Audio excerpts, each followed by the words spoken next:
सब मिलकर ये नाटक देखो। आओ आओ आओ आओ आओ आओ अरे तुम भी देखो, सारे मिलकर नाटक देखो।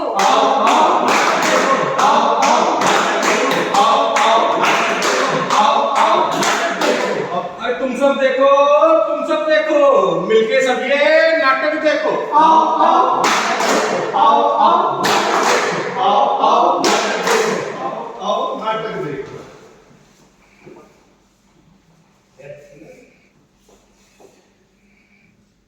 नमस्कार साथियों, आज हम एक छोटा सा प्ले करने जा रहे हैं जिसकी थीम है दहेज प्रथा एक सामाजिक विपद।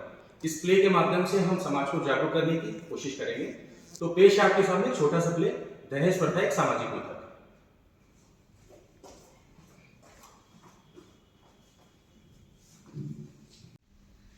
अरे सब ठीक ठाक तो है ना?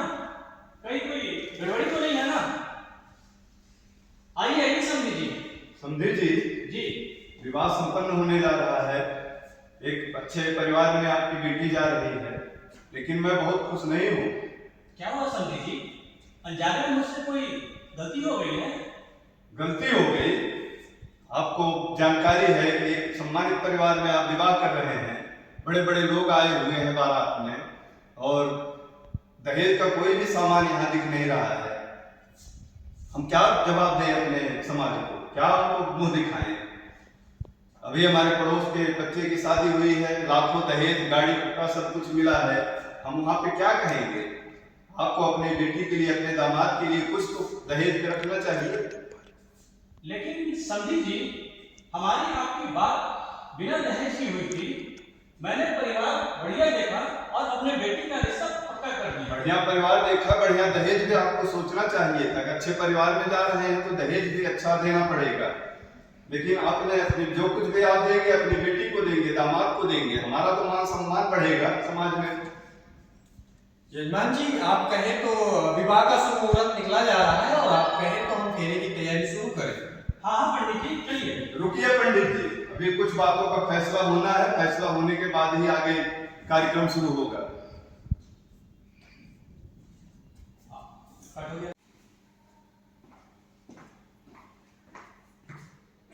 नाचीज को दूल्हे का फूफा कहते हैं। आप जिनसे बात कर रहे हैं बहुत प्रतिष्ठित व्यक्ति है। सैकड़ों बड़े बड़े लोग आए हुए हैं बारात में। सबके बच्चों को काफी ज्यादा दहेज मिला हुआ है, और इनमें ऐसी क्या कमी है कि आप इनको दहेज नहीं दे रहे हैं? लड़की की विदाई तभी होगी जब इनकी मांग के अनुसार इनको दहेज मिलेगा, नहीं तो आपकी लड़की की विदाई नहीं होगी।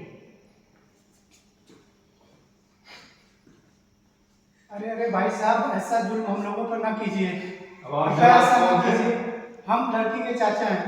कृपया ऐसा न कीजिए, हमारी बिरादरी में हमारी कोई इज्जत नहीं रह जाएगी। अच्छा, आप दोनों भाई एक जैसे, आपकी इज्जत और हमारी इज्जत का क्या, हमारे समाज का क्या? नहीं नहीं समझी साहब, ऐसा नहीं है।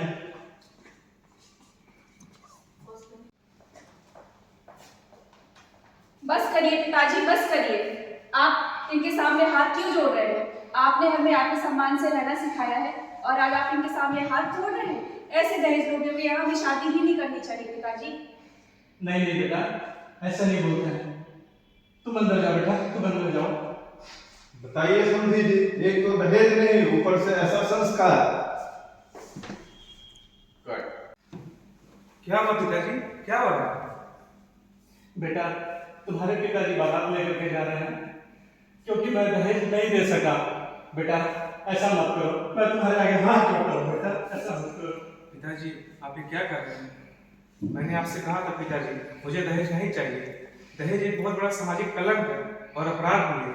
न जाने इस सामाजिक कलंक के कारण हर रोज कितनी लड़कियों को प्रताड़ना झेलनी पड़ती है, मारा जाता है, जला दिया जाता है। आपको तो ख्याल होगा हमारी दीदी के साथ क्या हुआ ससुराल में। उनको इतना दहेज दिया गया, इतनी प्रताड़ना झेलनी पड़ी, घर तक गिरवी रखा गया। पिताजी मैं आपसे निवेदन करता हूँ, लड़की बहुत पढ़ी लिखी हुई है, संस्कारी है, आपसे विनम्र निवेदन है, इस दहेज का लोग मोह छोड़िए और इस सामाजिक कलंक के खिलाफ खड़े होइए। पिताजी तुम सही कह रहे हो बेटा, तुमने दीदी की घटना बताकर मेरी आंखें खोल दिया तुमने। अरे हम तो तुम्हारे फूफा जी के कहने में ये सब कर दिए, सामाजिक प्रथा के नाम पर। उन्होंने काश मुझे अच्छी सलाह दी होती तो आज ऐसा नहीं होता। समझिए, हमें क्षमा करें आप, और आप दुखी ना हो। शादी के आगे का कार्यक्रम शुरू किया जाए। धन्यवाद सभी जी, धन्यवाद आपका, बहुत धन्यवाद। देखा साथियों, आज दो परिवार उजड़ते उजड़ते बच गए। जरूरत है सिर्फ एक छोटे से पहल की। अगर वीरेंद्र जी के बेटे को सही शिक्षा ना मिली होगी तो शायद वो भी अपने पिता की राह पे चल दिए होते, और अगर वीरेंद्र जी के घर पे खुद ये वाकया ना हुआ होता तो शायद उनका हृदय परिवर्तन नहीं होता। साथियों, हमें इस दहेज प्रथा को, इस सामाजिक विकट को जड़ से खत्म करना होगा, और हमें अपने से पहले पीढ़ी को ये बात समझानी होगी कि दहेज प्रथा एक अभिशाप है और समाज के लिए कलंक है। आज हम आप सब मिलकर ये संकल्प लेते हैं, ये शपथ लेते हैं कि ना दहेज लेंगे और ना दहेज देंगे, और जो भी ये करेगा हम उसका विरोध करेंगे।